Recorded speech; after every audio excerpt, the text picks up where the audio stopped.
हाँ, तो ध्यान दो सारे बच्चे पीछे। हम बात करते हैं वायुमंडल में, हम एक मुद्दे पे बात करें, वो मुद्दा है ग्लोबल वार्मिंग। बोले तो वैश्विक तापन, विश्व है वो इतना बहुत ज्यादा गर्म क्यों हो रहा है, उसका मुद्दा क्या है देख।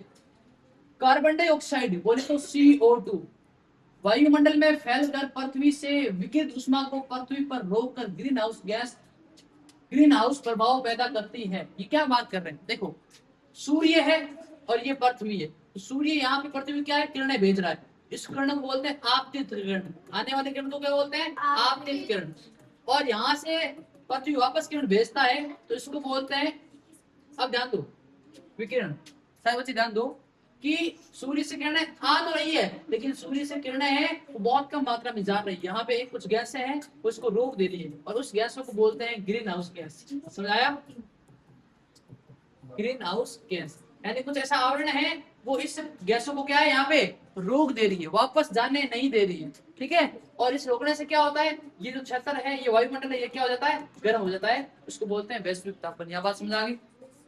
ठीक है, ग्रीन हाउस गैस भी कहते हैं, और इसके अभाव में धरती इतनी ठंडी हो जाती है कि इस पर रहना असंभव होता है। बिल्कुल, तो सूर्य का प्रकाश क्या है, जरूरी है, क्योंकि ये मेंटेन बने रखता है संतुलन। किंतु जब कारखानों एवं कार के धुएं से वायुमंडल में इसका स्तर बढ़ता है, क्योंकि कारखाना है, ठीक है, और वायु का धुआं वगैरह, कारखाना हो गया, फैक्ट्रियां हो गई, गाड़ियों का धुआं है, वो उससे इनका स्तर क्या है, बढ़ता है। तब इस उष्मा के द्वारा पृथ्वी का तापमान क्या है, बढ़ता है। इसे भूमंडलीय तापन कहते हैं। क्या कहते हैं, भूमंडलीय तापन, ग्लोबल वार्मिंग कहते हैं। ठीक है, तापमान में इस वृद्धि के कारण पृथ्वी के सबसे ठंडे प्रदेश में जमी हुई बर्फ पिघलती। अब ध्यान दो, ये क्षेत्र यदि गर्म होगा, सारे बच्चे ध्यान दो रहे, ये क्षेत्र गर्म होगा तो उसमें इम्पैक्ट क्या, प्रभाव क्या पड़ेगा,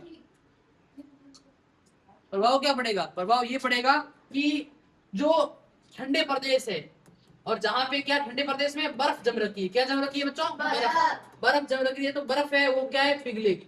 बर्फ पिघलेगी तो समुद्र का स्तर है वो क्या है, बढ़ेगा। बर्फ जब पिघलती है तो समुद्र का स्तर क्या है, बढ़ता है। और समुद्र का स्तर बढ़ेगा तो छोटे छोटे द्वीप वगैरह, द्वीप है वो क्या है, डूब जाएंगे, जलमग्न हो जाएंगे। इससे ये लॉस, से क्या है, ये लॉस है। ठीक है, तो बर्फ पिघलती है जिसके परिणाम स्वरूप समुद्र का जल स्तर में वृद्धि होती है, जिससे तटीय क्षेत्र में बाढ़ आ जाती है। दीर्घ अवधि में इसके कारण जलवायु में अत्यधिक परिवर्तन हो सकता है, जिसके फलस्वरूप कुछ पौधे और पशु है वो लुप्त भी हो सकते हैं। द्वीप है वो जलमग्न तो होंगे, पौधे और जो पशु है वो क्या है, लुप्त भी हो सकते हैं। तो ये वैश्विक तापन है बच्चों। ठीक है, आगे ध्यान दो। आगे हम बात करते हैं वायुमंडल में। मैंने आपको पिछली वीडियो में शायद बताया था कि वायुमंडल में गैसों की मात्रा कितने परसेंट है। तो मान लो ये वायुमंडल है, इसमें 78% क्या है, नाइट्रोजन। क्या बच्चों, नाइट्रोजन। 21% क्या है, ऑक्सीजन, और 0.93% है ऑर्गन। क्या है, ऑर्गन। और 0.03% है CO2 बोले कार्बन डाइऑक्साइड, और 0.04% है अन्य गैस। क्या है, अन्य गैस। ये बात समझ आई। और जो ग्रीन हाउस गैस है वो कौन कौन सी है, तो देख लो। कार्बन डाइऑक्साइड होगी, CH4 बोले तो मिथेन। उसके बाद नाइट्रस ऑक्साइड, नाइट्रस ऑक्साइड जिसको N2O बोलते हैं, NO2 बोलते हैं। ठीक है, और इसके बाद में लास्ट में है जल वाष्प। तो ये सब मिलके क्या है, जो किरणों को वापस जाना चाहिए सूर्य के पास उनको नहीं भेजते हैं, और वहां पे एक छत्तर छाया सी बना देते हैं, और इसको बोलते हैं ग्रीन हाउस गैसेस। ठीक है, ये हो गई अपनी पृथ्वी, पृथ्वी का वायुमंडल, एटमॉस्फेयर।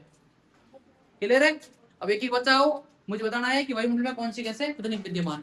हाँ, पकड़ो इसको, मुझे बताओ। नाइट्रोजन कितने स्थित है, 78%। ऑक्सीजन 21%। ऑर्गन 0.93%। 93 बोलते हैं। ठीक है, कार्बन डाइऑक्साइड 0.4%। 0.3%। अन्य गैस कितनी है, 0.3। ठीक, गुड। नेक्स्ट, नाइट्रोजन कितनी है, 78%। ऑक्सीजन 21%। ऑर्गन 0.93%। और कार्बन डाइऑक्साइड 0.03%। अन्य गैस है 0.04%। गुड। नाइट्रोजन कितना है, 78%। ऑक्सीजन 21%। ऑर्गन 0.93%। Carbon dioxide 0.93%। 0.03%। अन्य गैस है 0.04%। 94 नहीं 0.04%। नाइट्रोजन कितनी है? 78%। कार्बन ऑक्सीजन कितनी है? 21%। ऑर्गन कितना है? 0.03%। ऑर्गन 0.93। कार्बन डाइऑक्साइड कितना है? 0.03%। गुड। अन्य गैसें कितनी है? 0.04%। 4%। गुड। नेक्स्ट। हाँ महेश बता, नाइट्रोजन कितना है वायुमंडल में? 78%। Oxygen? 21%। Organ? 0.93%। Carbon dioxide? Carbon dioxide 0.03%। अन्य गैसें? 0.04%। बहुत बढ़िया। गुड। हाँ नाइट्रोजन कितना है? 78%। Carbon oxygen? 21%। Organ? 0.93। Carbon dioxide? 0.03। अन्य गैसें? 0.04। गुड। हाँ nitrogen? 78%। Oxygen? 21%। Organ? 0.93%। Carbon dioxide? 0.